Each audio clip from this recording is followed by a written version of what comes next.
So in this video, I'm going to tell you a few things I never spend my money on, or at least I don't anymore. And the reason I stopped spending money on these items was because I realised they were stopping me from saving more money, and I was basically just wasting money on things I didn't necessarily need. Hello and welcome back to my channel. My name's Jonathan, and on this channel we're on a journey to financial freedom, talking all things personal finance, business, entrepreneurship and self-development. So like I said, I'm going to tell you a few things that I personally don't spend my money on. And you may disagree with some of these things, and that's perfectly fine. Each person is going to value things in their life very differently. So something I may see as a waste of money, it might be very important to you in your life. So the purpose of this video is just to give you some ideas of where you can save money in your life. For whatever reason, maybe saving for a holiday or saving up for retirement, or maybe you just want to invest some more money. So the first thing I stop buying, or at least try to avoid buying, is debt. I try to avoid debt at all costs. So things like credit cards and buying things on finance. And when you've got debt, you're usually going to have monthly repayments. And these repayments are just going to eat into the amount you can save each month. And with almost all debt comes interest. And that interest is going to cost you more money. And the longer you take to pay off the debt, the more interest you'll end up paying. So if you can't afford something and you can do without it, then wait and save up that money and buy it outright instead. And I know this isn't always possible, but if you can, try to do it. And if you buy something with a loan, you're just going to be paying more for the same item than you would if you just bought it outright. And the other benefit of not having debt is it just feels much better, and it's just so much better for your mental health. I know it is for me at least. The next thing I stopped buying to help me save money is drinks. Now what I mean by this are drinks like alcohol, fizzy drinks and pop, and bottled water. I never really drink alcohol anymore, and it's very rare that I'll drink fizzy drinks. The main problem with this one is just how fast expensive drinks can add up without you even realising it. Like if you're drinking multiple bottles of water a day, it's going to quickly add up and end up costing you a lot of money, not to mention how bad it is for the environment. And it's the same with fizzy drinks and alcohol, especially when you go out for meals. Having a few drinks when you go out for a meal can easily end up costing you more than the meal itself.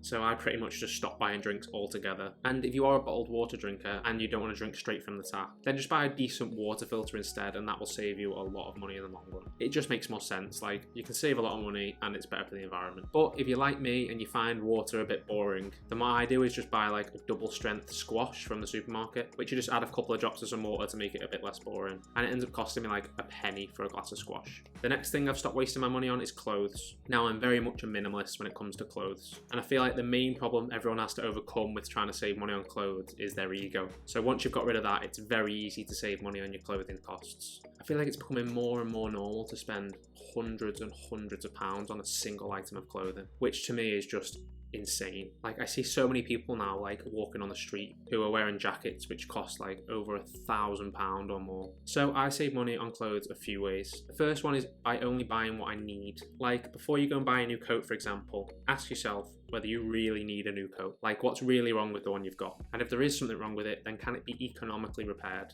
I currently have a jacket which has got like a paint stain on the shoulder, which I can't seem to get out. And I feel like most people will probably just throw it away. But there's nothing wrong with the actual coat itself. It still does its job. It keeps me warm and it keeps me dry. But let's say it can no longer do its job and it's got like a huge rip in it that you can't repair. Then there's a few things I'd do next. I would always look in charity shops first, and usually they'll have what I need. Charity shops are great because you can get branded clothing, most of which like brand new, for like a fraction of the price, and you get to help out a charity at the same time. It's really a win-win. But if I couldn't find something in a charity shop, then I would try something which has become a lot more popular recently, which are second-hand vintage clothing apps like Depop and Vinted, where people sell their second-hand clothes, and you can get some very good deals, and often it's things that people have only worn once or twice. So for example, my partner wanted this limited edition coat that was printed with like artwork, Kandinsky artwork, but it was like over £100 and she didn't really want to spend that much on a coat. So she looked on Depop and she found someone selling the coat for £50, which they'd only worn once, which is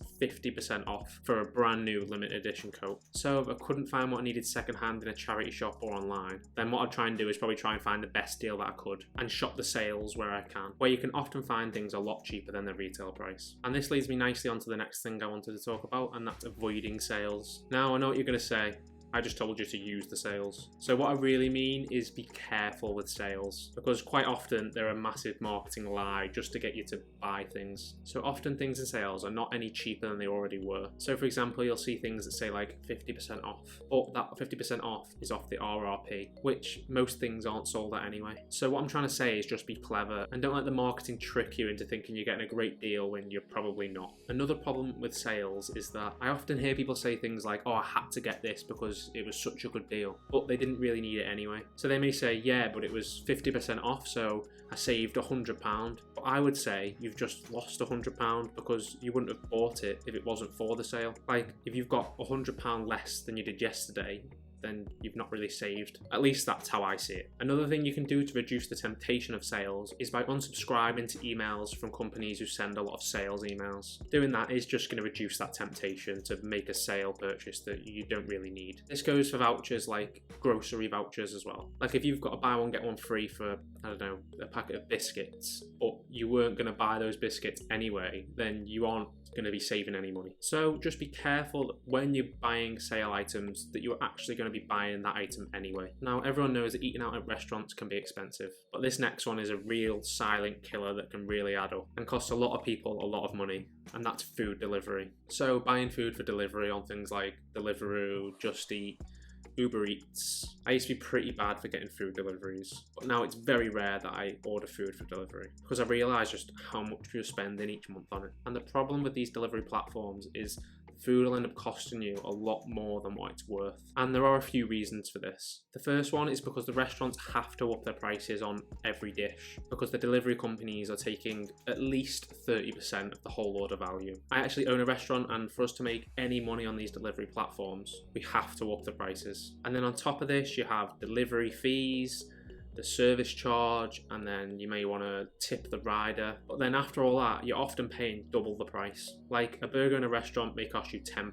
but if you order it for a delivery, it could end up costing you £20 easily. So if you're doing this a few times a week, it's really going to add up. Now, I'm not saying you should never order food for delivery because it can really support local businesses who really need it at the moment. But if you can, try and keep it to special occasions or when you're in a large group, as the delivery and service costs will be split between more people, so it'll cost you less. Now, the main reason I used to order food for delivery, and it's probably the same for a lot of people, when you get home from work tired and you haven't got any food in, or at least you don't have anything easy to cook, so you end up ordering food in. So the best way to avoid this is always having emergency food, like maybe some frozen food that you've batch cooked and froze, which you can just then quickly heat up in the microwave. The next thing I never buy is brand name items, and I'm specifically talking about food items. Like when you're doing your groceries, really thinking of which you should buy, like comparing the own brand items to the brand name items. And for me, buying the own brand items is usually the better choice, as most of the time they're the same quality and they're often made in the same factories, but with just a different label, and are a fraction of the price of the brand name items. Like, yeah, sometimes there's definitely a difference in the quality where it actually makes a difference buying the brand name items. Like for me,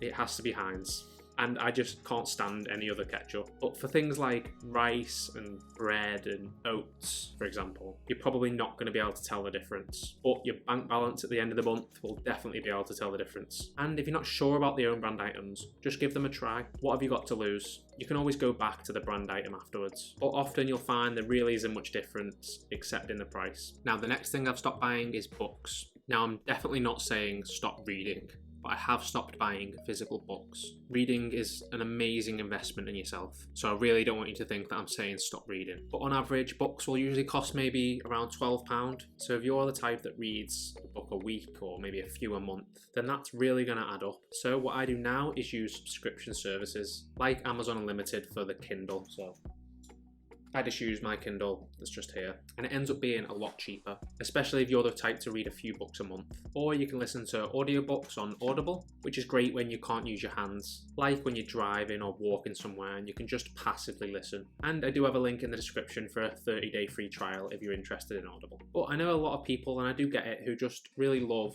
reading from a physical book. So for these people, I would suggest using your local library. Libraries definitely seem to be a forgotten resource, but they really can be great. And usually a library card is free, so if you're trying to save money, then the library is a great place to pick up books. Now, the next one definitely isn't for everyone, and it's not going to be possible for everyone, but it is something that I've been able to do, and that's not having a car. Now, for a long time, I didn't think I'd be able to go without a car, but I haven't had a car now for a good few months, and I've definitely realised that if you can cope without a car, then you definitely should for a few reasons. I don't really need a car at the moment because I mainly work from home, The business I own is only a 10-minute walk. I live in the city centre, so usually everything's within walking distance. And whenever I need to go out of town, like maybe once a week, I'll get the train. And I know the train isn't cheap, but over the year, it definitely saves me a lot of money, and it's a lot cheaper than owning a car. Even if you have to take a taxi or an Uber from time to time, then it's still probably going to be cheaper than owning a car unless you're taking multiple trips a day. Now, the obvious benefit of not owning a car is saving a lot of money. Transportation costs are the second biggest expense in most people's lives after housing costs. You know, with cars, it's not just the fuel. You've got insurance, maintenance costs,